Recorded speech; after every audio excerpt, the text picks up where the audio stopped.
Hi guys, welcome back to my channel. So I want to play this video. This is all about my husband's whole view on this entire process from beginning to end, and I hope you like it. So when my wife mentioned she wanted to do surrogacy,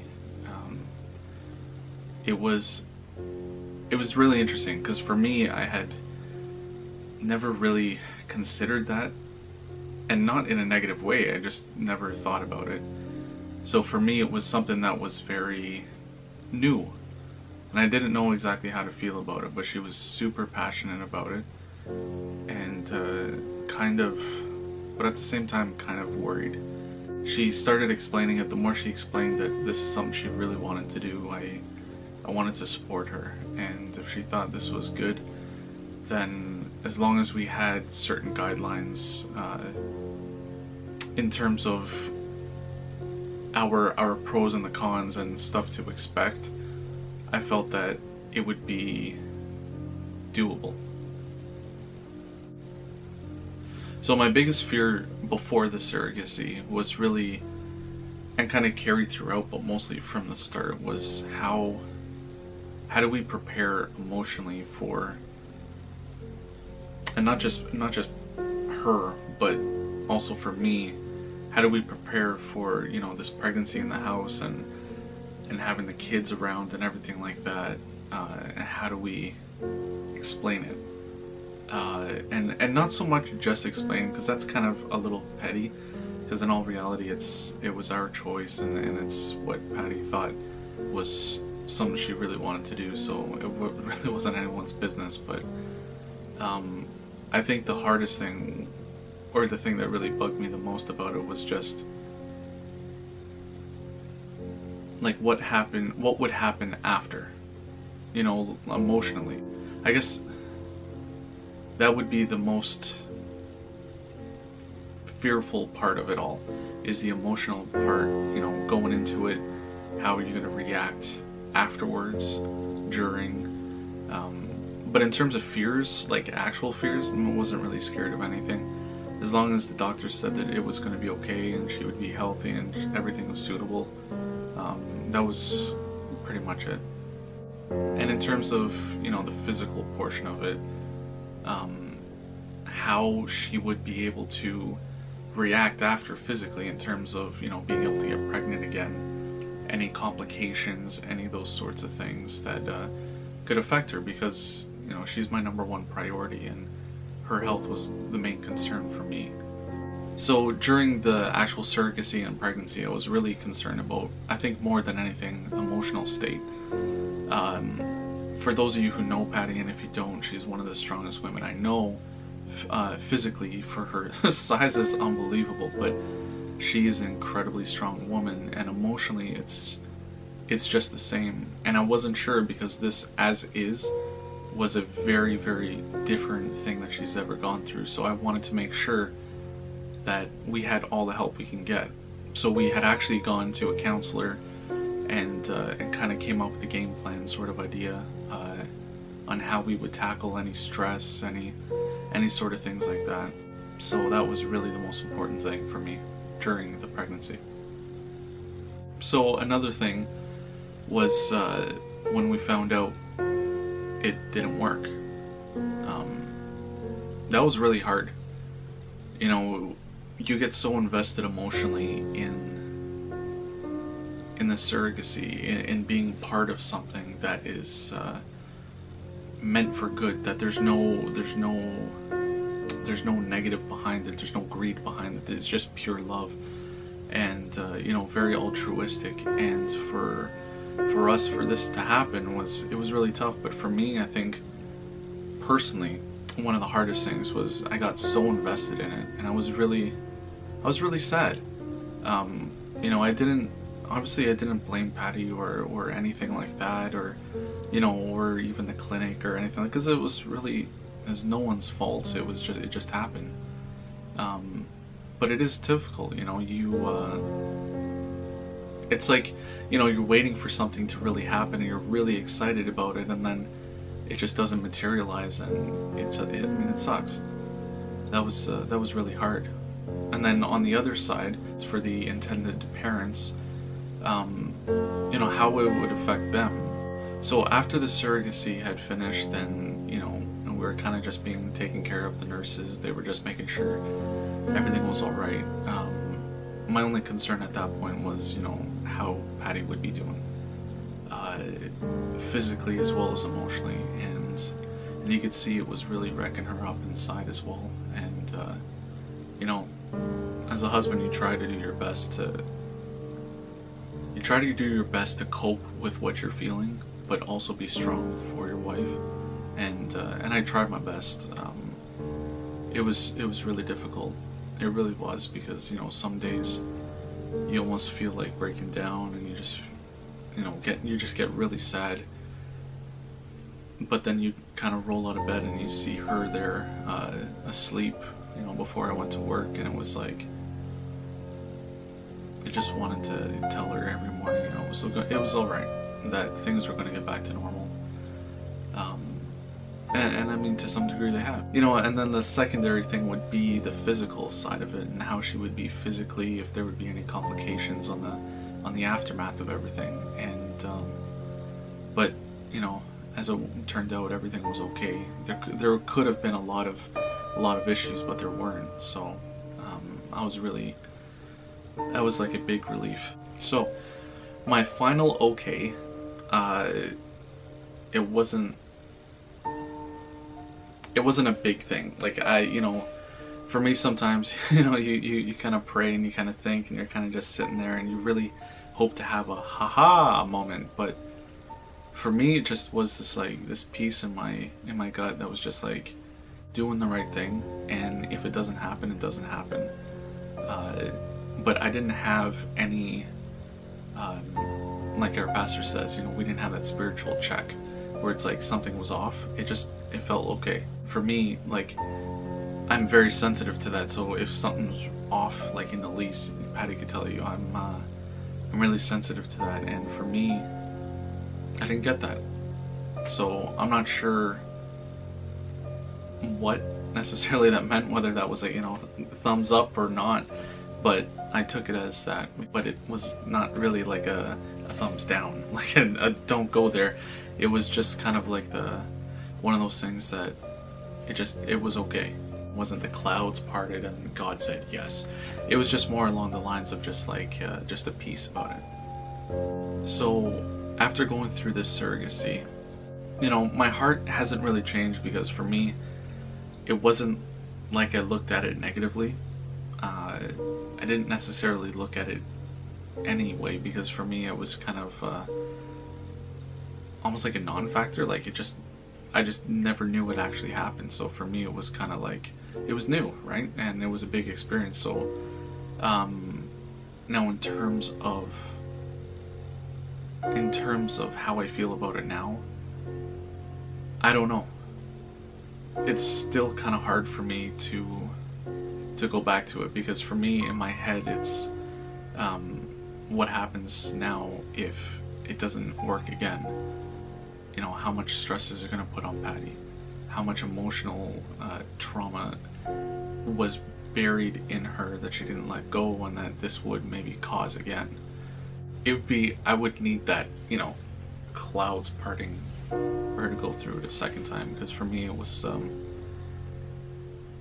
really hard emotionally. So for the guys, you know, it's kind of more of the same. During pregnancy, you have to be there. You have to be strong for her. You have to be the emotional rock that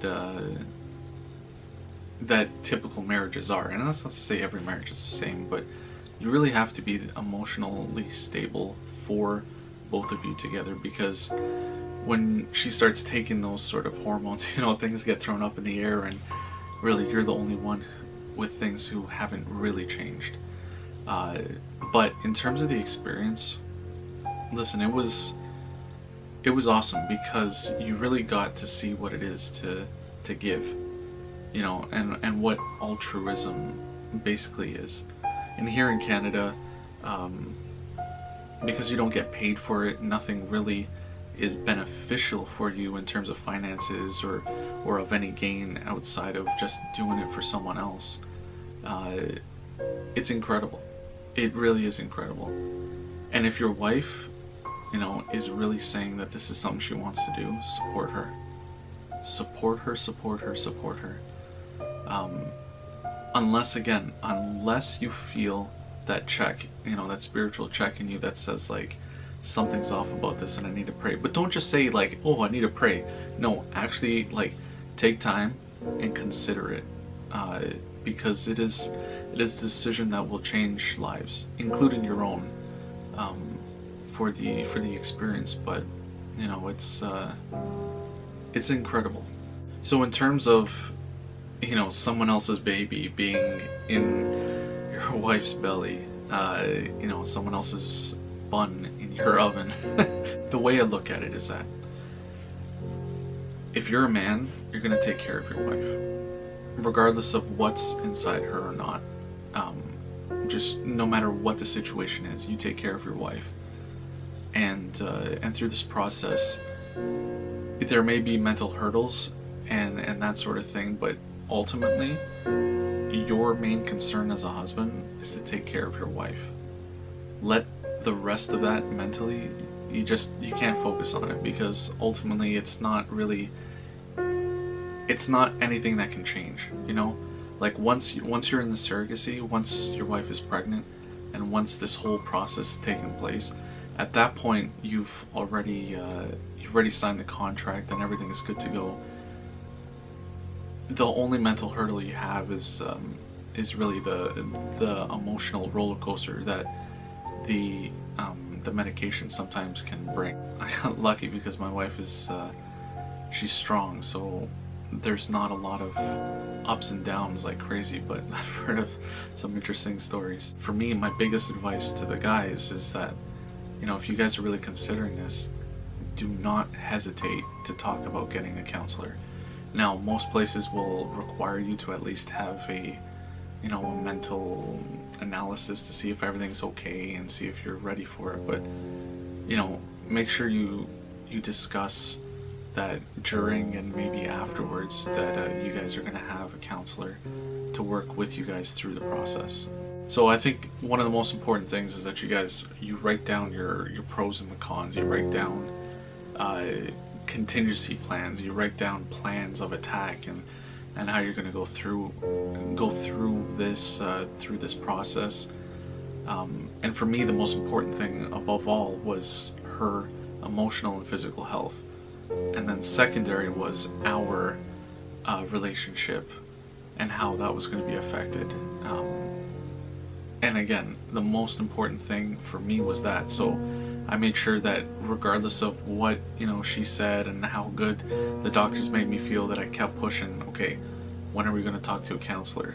Because the thing is, counselors, they have the ability to ask questions that you may not be thinking about, that really pull out deep, like what's sitting deep inside, and that's really important to really have, or those questions to be answered right by yourself. So sometimes when you get these questions asked to you, it might be a simple like, yeah, I'm okay with it. But then the counselor will go that extra mile and say, okay, but why and why and why, and have you considered this, and how would your response be?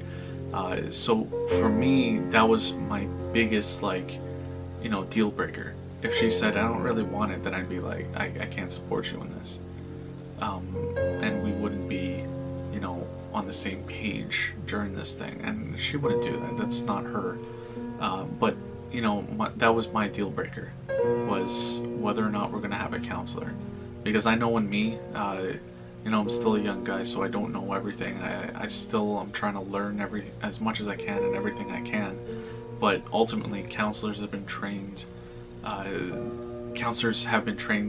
Specifically for this as well, to really ask those deep questions that you might kind of brush off, or maybe might be a passing thought that you kind of bury and you don't really consider.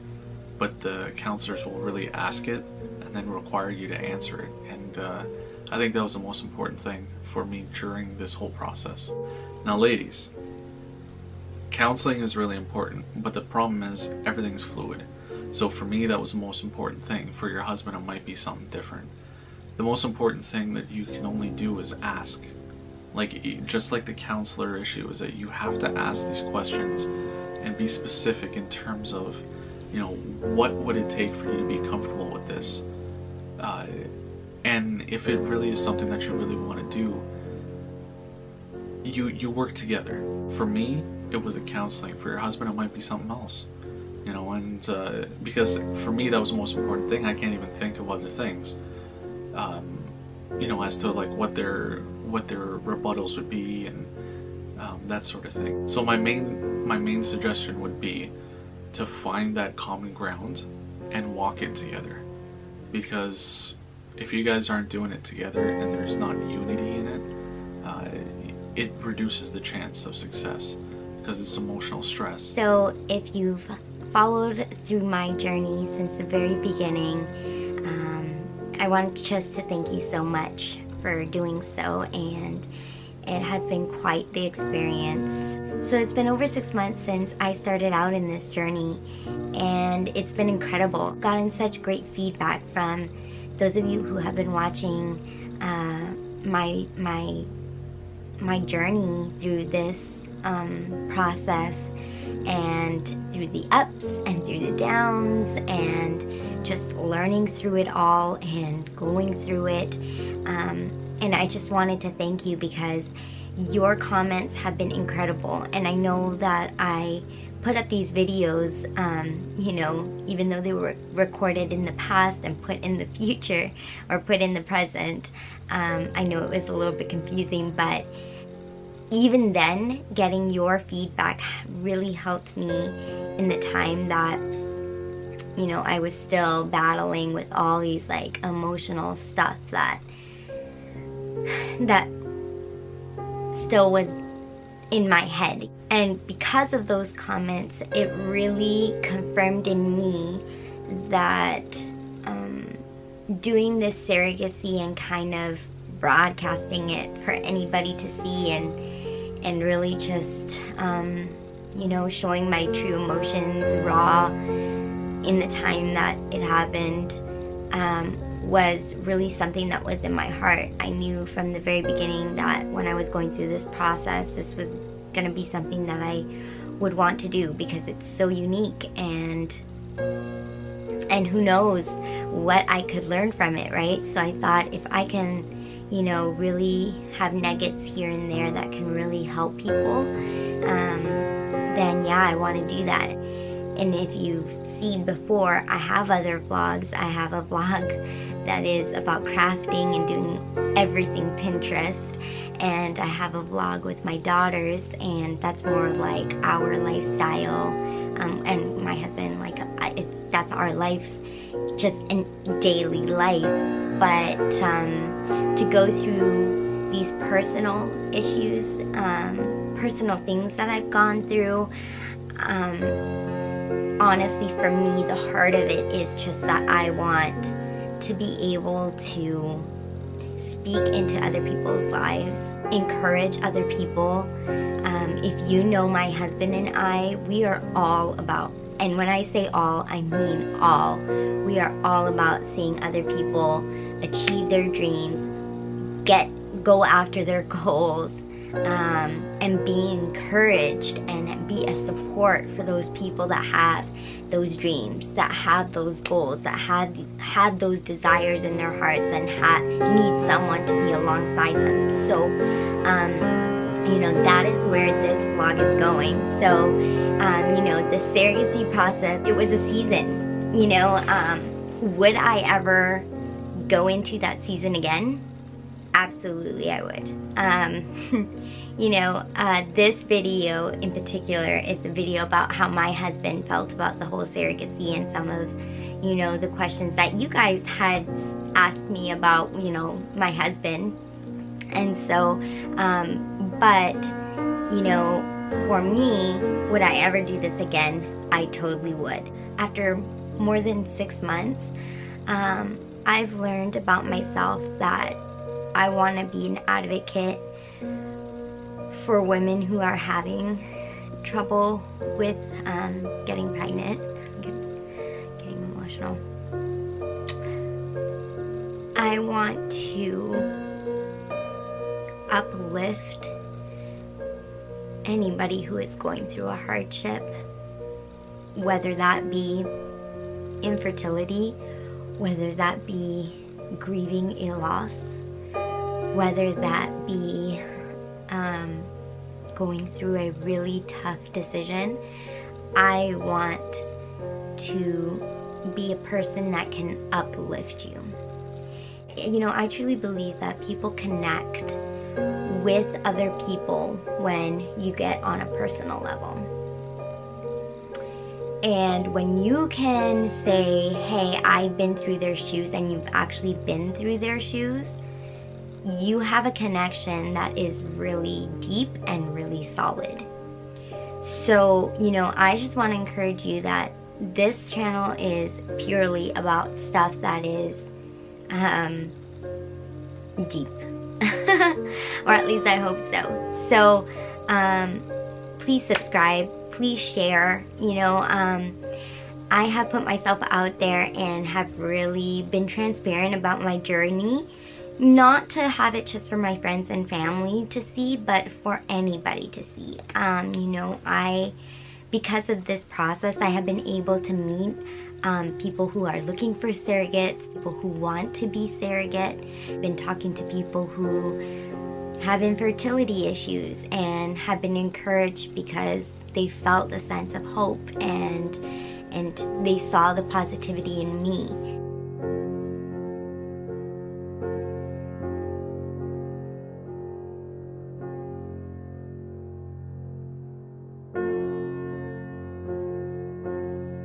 So if you enjoyed this video, please press like on the button down below and also hit the subscribe button while you're at it, and we will see you for another video. Thank you. Bye.